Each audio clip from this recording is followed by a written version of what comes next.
Maybe you observe their little colonies with awe, or perhaps you view them as a menace in your yard. We're talking about ants. Ants in summertime go together like picnics and checkered tablecloths. And if you pay attention to their activity, there is a fair bit to be learned, it turns out. Joining us for a conversation about that is John Swan. He's a Calgary entomologist. What are ants up to this time of year? What are they doing? Well, bottom line is you look at how the temperatures have been, except for today, 25 to 35 is the optimal temperatures for ant sort of colony development and reproductive activities. So suddenly, if we're seeing a lot more ants, we know why. It's the weather. Okay. So what does rain and cold do to them, like on a morning like this? It's this sudden rains. It basically floods the colonies in the soil, floods their nests, and you have all these ants coming up, going, save the babies, pulling up with their little eggs and larvae. So they're trying to escape flooding. That's the one thing we see. Again, other than that, because it's nice and warm now, and for ants, sort of the optimal temperatures, you're going to have reproductive activities. So basically the breeding ants, the queens and males, will be coming out and being active. So when you see ants in a flurry of activity, this is sort of what using ants as indicators of various phenomena, weather and otherwise. When you see ants in a flurry of activity, maybe even scattering, what does it tell us? Again, couple of things. It could be the reproductives. So reproductives are going to have wings, Lauren.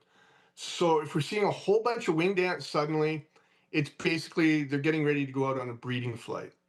Otherwise, if you see a whole bunch of sort of non-reproductives, no wings, they're either being flooded in their colony, or it's simply the colony is growing so fast, they're out there foraging for food a lot more.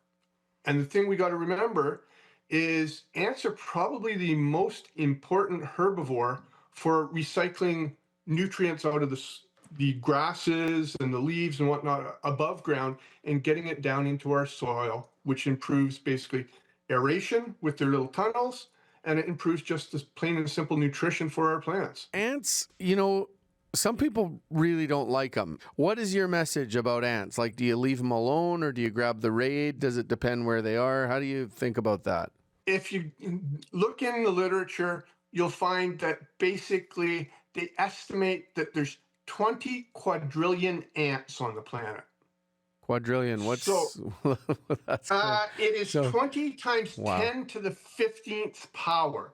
20% of our biomass is equal to what ants are on the planet. And ants are teeny tiny. They have 20% of our biomass for humans on the whole planet. We aren't going to win if we want to control them. And again, they're beneficial for the vast majority of instances. There's rare exceptions, sort of carpenter ants, you might want to control if they're getting in your house. They're actually one of the major predators of nuisance insects, believe it or not. Okay. And there's a quadrillion of them, so just get used to it. Just get used to it.